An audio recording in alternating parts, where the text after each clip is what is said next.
Hello friends. So data structures and algorithm की series में stack का ये है नेक्स्ट पार्ट।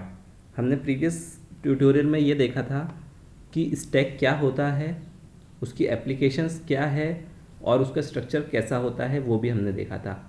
अब हम देखते हैं उसका इम्प्लीमेंटेशन पार्ट कि आप अगर कोई स्टैक को इम्प्लीमेंट कर रहे हैं तो उसमें क्या क्या प्रॉपर्टीज़ आपको रखनी पड़ेगी और आपको किस तरह से उसको स्टैक को इम्प्लीमेंट कर सकते हैं। तो अगर आप कोई भी डेटा स्ट्रक्चर को अगर आप बनाना जा रहे हैं तो आप किसी भी previous pre defined data structure को भी यूज़ कर सकते हैं और अपना खुद के डेटा स्ट्रक्चर को भी यूज़ कर सकते हैं स्टैक की प्रॉपर्टी को इम्प्लीमेंट करने के लिए। तो अंडरलाइन स्ट्रक्चर चाहे कोई भी हो, लेकिन स्टैक की प्रॉपर्टीज़ हमेशा वही होती है। मीन्स अगर आप एरे को यूज़ करना चाहें तो एरे से भी यूज़ कर सकते हैं, वेक्टर को भी यूज़ कर सकते हैं, जावा में एरे लिस्ट, लिंक लिस्ट और किसी भी अदर कलेक्शंस को यूज़ करके आप स्टैक को इम्प्लीमेंट कर सकते हैं। मीन्स अंडरलाइन स्ट्रक्चर आप कोई भी यूज़ कर सकते हैं, सिर्फ आपको उसकी कुछ प्रॉपर्टीज़ को इम्प्लीमेंट करना पड़ेगा जिससे कि वो स्टैक की जैसा बिहेव करेगा। तो स्टैक के जैसा बिहेव करेगा मीन्स क्या क्या प्रॉपर्टीज़ उसकी होनी चाहिए। तो उसमें कोई भी अगर आप ऑपरेशन परफॉर्म करते हैं तो वो कांस्टेंट टाइम में परफॉर्म होना चाहिए। कांस्टेंट टाइम में अगर आपको टाइम कॉम्प्लेक्सिटी अगर आपको अभी क्लियर ना हो तो आप मेरे प्रीवियस स्टार्टिंग के 2-3 लेक्चर्स आप देखिए तो आपको ये समझ में आ जाएगा कि टाइम कॉम्प्लेक्सिटी क्या होता है। मैंने आपको डिटेल में आपको बताया कि टाइम कॉम्प्लेक्सिटी क्या होता है और कांस्टेंट टाइम कॉम्प्लेक्सिटी की अगर मैं बात करता हूँ तो वो क्या होता है। ये सारी चीज़ें वहाँ पर आपको क्लियर हो जाएगी। तो constant time complexity means big O of 1 से हम उसको डिनोट करते हैं। अब आपको ये पता होना चाहिए कि अगर आप कौन कौन से फंक्शनलिटीज़ को इम्प्लीमेंट करना पड़ेगा स्टैक का, तो वो होता है पुश, पॉप, पीक और इज एम्प्टी। क्या होता है वो मैं आपको बताता हूँ। तो पीक मीन्स होता है आप टॉप ऑफ द स्टैक को सिर्फ रिटर्न करेंगे, दैट्स इट। मीन्स मान लीजिए कि आपका ये स्टैक है और इसमें कुछ एक एलिमेंट इंसर्ट है, जैसे कि मान लीजिए यहाँ पे आपका रखा हुआ है 1, 2, 3, 4, 5 और 6। तो आपको पता है कि अगर आपके 6 एलिमेंट अगर है तो स्टैक की प्रॉपर्टी ये बोलती है कि आपका जो टॉप है वो टॉप ऑफ द स्टैक को पॉइंट कर रहा होगा। मीन्स अगर आपका जो टॉप है अभी वो किसको पॉइंट कर रहा होगा, 6 को।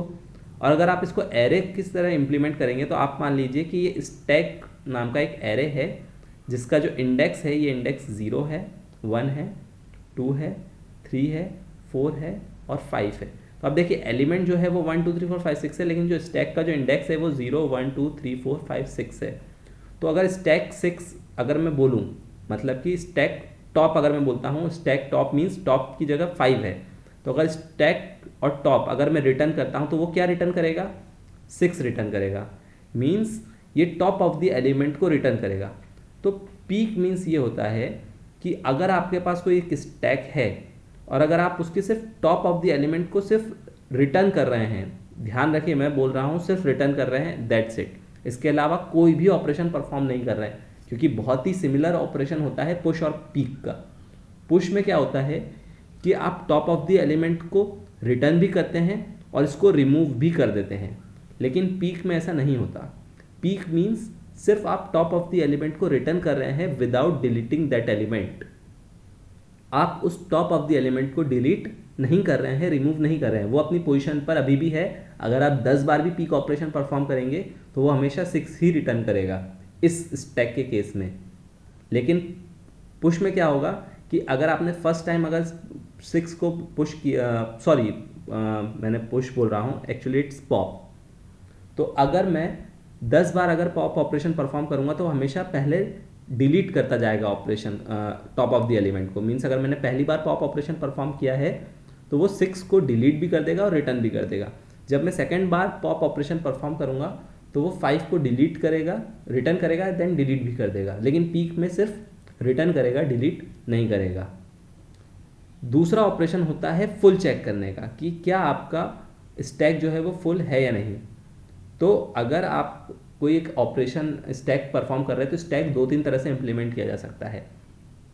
एक स्टैक को इम्प्लीमेंट करने का तरीका होता है स्टैटिक साइज़ आप ले लेते हैं एरे का। मीन्स आपने अगर 10 साइज़ का एरे ले लिया है तो वो हमेशा 10 ही साइज़ रहेगा। तो आप एक वेरिएबल ले लेंगे मैक्स साइज़। तो मैक्स साइज़ जो है वो हमेशा आपके जो साइज़ जो आपके एरे की जो कैपेसिटी है उसको डिनोट करेगा। मींस अगर आपने जो एरे डिफाइन किया है स्टार्ट में, जो कि स्टैक की तरह बिहेव करने वाला है, अगर वो आपने स्टार्ट में उसकी कैपेसिटी 10 ले ली है तो आपका मैक्स साइज हमेशा 10 रहेगा। दूसरी तरह से अगर आप एरे को इस तरह से भी इम्प्लीमेंट कर सकते हैं कि उसकी जो साइज़ है वो वेरी करेगी। मींस जैसे जैसे आपका एरे बढ़ जाएगा, अगर आप फुल हो जाएगा तो उसकी कैपेसिटी दुगनी हो जाती है, ट्वाइस हो जाती है। तो वो अभी मैं आगे आपको बताऊंगा, लेकिन अभी आप पहले ये समझ लीजिए कि अगर आपको फुल ऑपरेशन चेक करना है, ये भी एक स्टैक की प्रॉपर्टी होती है, तो हमेशा क्या चेक करेगा कि आपका जो टॉप है क्या वो मैक्स के बराबर आ गया है। मींस अगर आपका ये टॉप 6 को पॉइंट कर रहा है और मैक्स साइज भी आपका 6 है, तो इट मीन्स आपका टॉप और मैक्स साइज अगर दोनों सेम हो गए हैं तो आपका जो एरे है वो फुल हो गया है, मतलब कि आपका जो स्टैक है वो फुल हो गया है। तो आप रिटर्न ट्रू कर देंगे और नहीं तो फिर रिटर्न फॉल्स कर देंगे। उसी तरह से आपको अगर चेक करना है कि आपका स्टैक एम्प्टी है या नहीं, तो आप चेक करेंगे कि क्या टॉप -1 है। क्यों? क्योंकि अगर टॉप 0 है, टॉप अगर यहाँ पर पॉइंट कर रहा होगा तो उस केस में आपका टॉप क्या होगा? 0 होगा। तो टॉप 0 है, इट मीन्स वहाँ पर 1 एलिमेंट है। लेकिन अगर मैं टॉप को एक और बार माइनस कर दूँ, डिक्रीमेंट कर दूँ, जब भी आप रिमूव करेंगे तो टॉप डिक्रीमेंट होता जाएगा। तो जैसे ही टॉप -1 हो जाएगा तो इट मीन्स आपका जो स्टैक है वो क्या है? एम्प्टी है। तो उस केस में अगर टॉप अगर इक्वल टू -1 है तो आप रिटर्न कर देंगे ट्रू, और नहीं तो फिर रिटर्न कर देंगे फॉल्स। ये आपकी 3 प्रॉपर्टीज़ हो गई। और 2 प्रॉपर्टी होती है पुश एंड पॉप। तो पुश मैंने आपको बताया था कि एलिमेंट को इंसर्ट करने को बोलते हैं। तो जब भी आप कोई एक एलिमेंट इंसर्ट करना चाह रहे हैं तो आप उसको क्या बोलेंगे? पुश। और अगर आप कोई एक एलिमेंट को रिमूव करना चाह रहे हैं तो उसको आप बोलेंगे पॉप। तो इस तरह से 2 ऑपरेशंस होते हैं। अब जो हमने प्रीवियस जो फंक्शंस देखे हैं फुल, तो वो देखिए यहाँ पर हम उसको एज अ सब मॉड्यूल यूज़ करेंगे, इज़ फुल और इज़ एम्प्टी। ये दोनों ही फंक्शन हमने देखे हैं, ये इनको हम यूज़ करेंगे इंटरनली। तो जब भी आपको एक एलिमेंट पुश कर रहे हैं तो आपको पहले चेक करना पड़ेगा कि क्या वो एलिमेंट जो एरे जो है वो फुल तो नहीं है। अगर फुल होगा तो आप प्रिंट कर देंगे कि स्टैक इज़ फुल और आपका एल्स पार्ट चलेगा और कुछ भी इंसर्ट नहीं होगा उस स्टैक में। लेकिन अगर आपका वो एरे फुल नहीं है तो पहले टॉप इंक्रीमेंट होगा। मीन्स अगर आप मान लीजिए कि आपका टॉप यहाँ पर अभी पॉइंट कर रहा है और इस केस में टॉप की वैल्यू है 4 और आपका जो साइज़ है वो अभी है, अभी आप एलिमेंट इंसर्ट कर सकते हैं। तो टॉप आप पहले इंक्रीमेंट करेंगे, टॉप में +1 करेंगे तो आपका टॉप अब यहाँ पे पॉइंट करने लगेगा 5 को, और यहाँ पर आप उस डेटा को इंसर्ट कर देंगे, जो भी आप डेटा को इंसर्ट करना चाह रहे हैं। इस तरह से आपका पुश ऑपरेशन परफॉर्म होगा। उसी तरह से अगर आपको पॉप करना है तो मैंने आपको बताया था कि पीक के केस में सिर्फ आपको टॉप ऑफ द एलिमेंट को रिटर्न कर देते हैं, लेकिन पॉप के केस में पहले आप चेक करेंगे कि क्या एम्प्टी तो नहीं है आपका एरे। एम्प्टी मीन्स वो चेक करेगा कि टॉप जो है वो -1 तो नहीं है। अगर -1 होगा तो वो प्रिंट कर देगा कि स्टैक इज़ एम्प्टी। लेकिन अगर वो एम्प्टी नहीं है आपका एरे स्टैक, तो आप उसके जो टॉप ऑफ द एलिमेंट है उसको एक डेटा में सेव कर लेंगे, टॉप को डिक्रीमेंट कर देंगे। मीन्स अगर टॉप 5 पे होगा तो वो टॉप कहाँ पे चला जाएगा? 4 पे, और आपका जो सेव डेटा है उसको रिटर्न कर देंगे। तो पॉप जो है वो 2 तरह के ऑपरेशन परफॉर्म करता है, पिक और प्लस रिमूव। मतलब कि आपका जो टॉप ऑफ द एलिमेंट है उसको डिलीट भी कर देगा और टॉप ऑफ द एलिमेंट को रिटर्न भी कर देगा। इसलिए पिक और पॉप में ये डिफरेंस है। तो एरे से भी आप इम्प्लीमेंट कर सकते हैं, स्टैक को लिंक लिस्ट से भी कर सकते हैं और किसी अदर डेटा स्ट्रक्चर से भी कर सकते हैं। तो एरे बेस्ड इम्प्लीमेंटेशन में यही होता है कि आपका ये एक एरे होता है, एरे को आप स्टैक की तरह ट्रीट करना है। तो आप क्या करेंगे कि एलिमेंट को 0 1 2 3 जहाँ पर भी आप इंसर्ट करते जा रहे हैं वहाँ पर इंसर्ट करते जाएंगे और टॉप को धीरे धीरे इंक्रीमेंट करते जाएंगे जब तक कि वो कैपेसिटी के बराबर नहीं आ जाता। और जब वो कैपेसिटी के बराबर आ जाएगा तो आप बोल देंगे स्टैक फुल हो चुका है। तो जब भी आपको चेक करना है कि क्या स्टैक फुल है या नहीं है, तो आप ये चेक करेंगे कि क्या टॉप की कैपेसिटी -1 से कम है। -1 क्यों बोल रहे हैं? क्योंकि स्टैक का जो एरे है, एरे का जो इंडेक्स है वो 0 से स्टार्ट होता है। तो टॉप जब तक कैपेसिटी -1 तक नहीं पहुंच जाता तब तक आप बोलेंगे कि हाँ स्टैक मेरा फुल नहीं है, मैं उसमें इंसर्ट कर सकता हूँ। लेकिन जैसे ही टॉप जो है वो कैपेसिटी -1 पे पहुँच जाएगा तो मीन्स आपका जो एरे वो कंप्लीट हो गया, मतलब कि आपका स्टैक जो है वो फुल हो गया। इसी तरह से अगर आपको ये चेक करना है कि क्या वो स्टैक जो है वो एम्प्टी नहीं है, तो आप चेक करेंगे कि क्या टॉप -1 तो नहीं है। अगर है तो आप उसको बोलेंगे कि एरे एम्प्टी है, अब इसमें से पॉप नहीं हो सकता। अब मैंने आपको बताया था कि इस एरे जो है, स्टैक जो है वो 2-3 तरह से इंप्लीमेंट किया जा सकता है एरे को यूज़ करके। एक होता है फिक्स्ड साइज एरे लेके। फिक्स साइज में आपको हमेशा कैपेसिटी से चेक करना पड़ेगा कि जैसे ही वो कैपेसिटी रीच हो जाती है तो आपका टॉप जो है वो कैपेसिटी -1 के बराबर हो जाएगा और आप बोल देंगे स्टैक फुल हो चुका है और आप एक एक्सेप्शन थ्रो कर सकते हैं। दूसरा, डायनामिक तरह से भी आप स्टैक को इम्प्लीमेंट कर सकते हैं। डायनामिक के केस में ये होगा कि जैसे ही आपका जो टॉप है वो कैपेसिटी को रीच कर जाएगा, मीन्स आपका जो टॉप है वो फाइनल जितना हमने साइज़ डिक्लेयर किया है वहाँ तक अगर पहुँच जाता है, स्टैक अगर आपका फुल हो जाता है, तो आप उस स्टैक का साइज़ डबल कर देंगे। बट ये वाला ऑपरेशन जो डायनामिक स्टैक क्रिएट करने का जो ऑपरेशन होता है वो थोड़ा हैवी होता है। मीन्स क्या होता है कि आपको एक दूसरा एरे क्रिएट करना पड़ेगा उसके डबल साइज़ का। प्रीवियस एरे में जो भी एलिमेंट है उसको आपको उस एरे में कॉपी करना पड़ेगा और फिर आप उसमें एरे को इंसर्ट करेंगे। इसलिए ये जो डायनामिक स्टैक इम्प्लीमेंटेशन जो होता है वो थोड़ा सा टाइम कंज्यूमिंग होता है।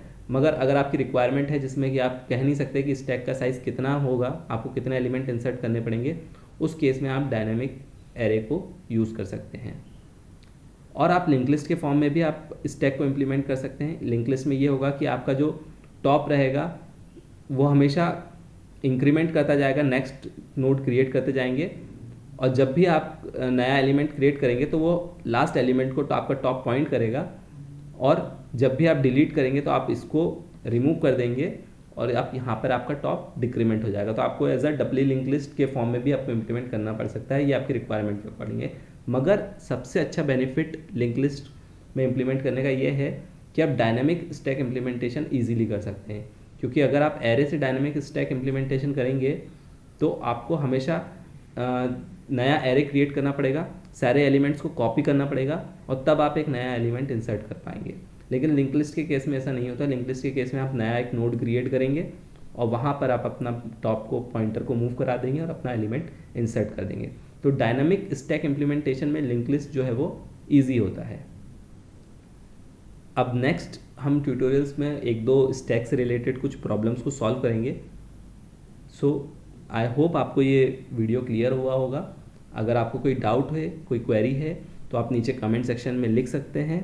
अगर आपको ये वीडियो अच्छा लगा हो तो इसको लाइक कीजिए, अपने फेसबुक वॉल पे शेयर करिए ताकि उन लोग तक भी पहुंच सके जिनको कि इसकी रिक्वायरमेंट है और इसके बारे में अवेयरनेस नहीं है।